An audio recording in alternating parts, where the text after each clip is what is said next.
This is dangerous territory, folks, because I'm recording this audio on the night of Wednesday, June 25th, and by the time it will be public on YouTube, maybe the story has changed. Maybe this player is already gone. Maybe he doesn't even get traded to any of the teams that we are talking about in this video. Because the smoke screens that we are seeing heading into the 2025 NHL Draft are seemingly endless. We have to weave and move our way through and push everything out of the way to try to find a truth, because the truth is faded in these difficult times, folks.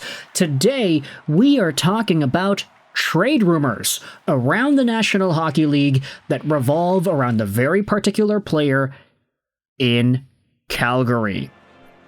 Take a look at this article that was written and published by Marco D'Amico on rg.org earlier yesterday. Sources say the Columbus Blue Jackets, Ottawa Senators, and Montreal Canadiens are among teams eyeing Calgary Flames D-man Rasmus Andersson. This article is a day old, so maybe the information is outdated by the time this video is public on YouTube, but let's just blitz right through it quickly to see the scoop that is being presented. As other NHL insiders have reported in the last 48 hours, RG has confirmed that the Calgary Flames are now taking calls on D-man Rasmus Andersson. I know Craig's phone is lighting up right now, an NHL source said of Flames GM Craig Conroy and the trade interest he is receiving in Andersson. By all accounts, the Flames and Andersson may be heading for a mutual parting of the ways, as Sportsnet's Elliot Friedman first reported last Friday in his 32 Thoughts column. On Rasmus Andersson, the feeling across the league is that the talented D-man is ready for something new. I believe the Flames are willing, but only when they get what they want. There's significant interest, which helps. The 28-year-old right-shot D-man is entering the final season of a 6-year, $27.3 million deal, which carries an AAV of $4.5 mil. According to the source above, talks started to pick up over the weekend, and even more so on Monday. The Flames are definitely listening and exploring their options, the source said. I'm hearing the Blue Jackets, Red Wings, Habs, and Bruins have all looked into Andersson.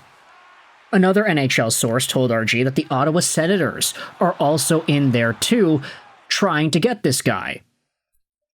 Oh boy, man, this is where we really have to start stretching it out. We have so many teams interested in this guy, man. Neither source knew for sure what the Rasmus Andersson camp is asking for on a new contract. But with the NHL salary cap expected to rise and plenty of teams needing a top-4 right-shot D-man, there will be teams willing to meet his salary demands. Out of the teams listed above, the Blue Jackets have the most cap space to spend. According to Puckpedia, the Blue Jackets currently have $40.4 million in projected cap space. The Bruins are at $23 million, the Red Wings at $21.3 million, the Sens at $10.7 million, and the Habs at $6.1 million. Let's dive into some of the comments made by these sources that D'Amico cites. The Columbus Blue Jackets make a ton of sense, the first source said. They have all that space. They have 2 first-round picks this year, prospects, and some of them are NHL ready. The Bruins, I can see that too, after they lost Carlo on the right side. But are they trying to get younger?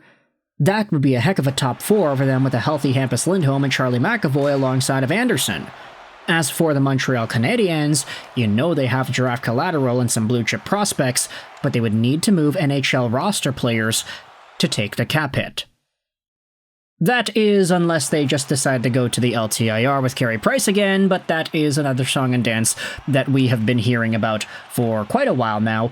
Do the Habs want to extend into LTIR territory and put themselves at risk at getting another overage penalty for next season, assuming Ivan Demidov hits his bonuses?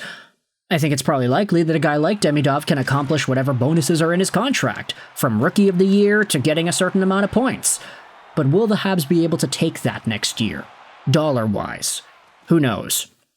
I also wanted to talk about the Detroit Red Wings because, with all the talk about Noah Dobson in Detroit bubbling around there, how he could potentially be going to Detroit most likely out of all the other NHL teams that could be vying for his services, I will say Rasmus Andersson is maybe not as good as Noah Dobson, but he's a very, very good, capable guy either way.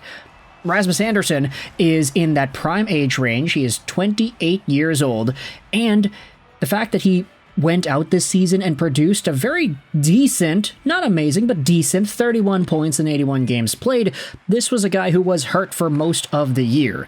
You wouldn't tell it because he played 81 games, but he was not necessarily himself, and he has been much better than that, too. Rasmus Andersson, in a world where right-handed defensemen are valued like unicorns, could very well be on the cusp of receiving, let's say, a $6.5 or a $7 million AAV deal.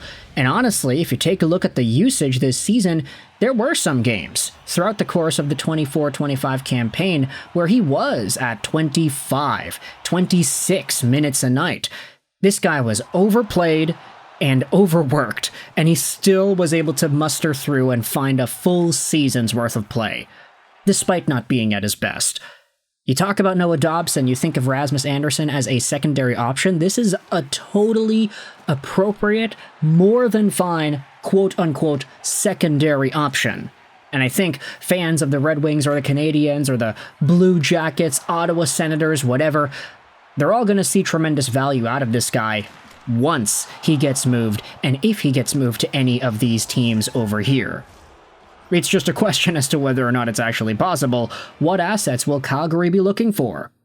It doesn't seem like they're in a spot to maybe want to rebuild or sell. We only know of one team that is interested in selling, and that is the Pittsburgh Penguins. Every other team is like, okay, yeah, we are going out there and competing. That's our goal. We want to compete. Okay, but is that really a feasible way to assess your hockey team? That is an entirely other question for the masses. But ultimately, I want you to let me know your thoughts in the comment section below. How do you feel about the idea of the Montreal Canadiens or Detroit Red Wings going out there and acquiring a guy like Rasmus Andersson? If you're talking about the Habs, Alexandre Carrier kind of needs some help here, folks. I think he would be a very good addition to this Canadiens team. Obviously, there are a lot of guys that I think really would make an impact for the Habs based off of whom it is they already have on their blue line. You can probably upgrade from what Logan Mailloux is right now, or what David Reinbacher is right now.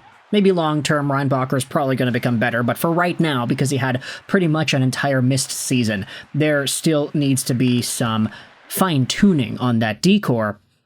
But I, of course, want to focus mostly on Montreal or Detroit. These teams have first-round picks. These teams have prospects. Calgary may want to get themselves a guy that can also help themselves right now, whilst getting out of any potential Rasmus Andersson contract negotiations, since, of course, it is fair to say that maybe Andersson will want a lot of money, and maybe if he feels like he needs a change of scenery, that will also be appropriate too. But I want you to let me know your thoughts in the comment section below. There's a big bidding war going on for this guy. Montreal, Detroit, Ottawa, Columbus, Boston. Lots of teams getting involved there, and I want you to let me know what you think about it. I hope you enjoyed this video, and bye.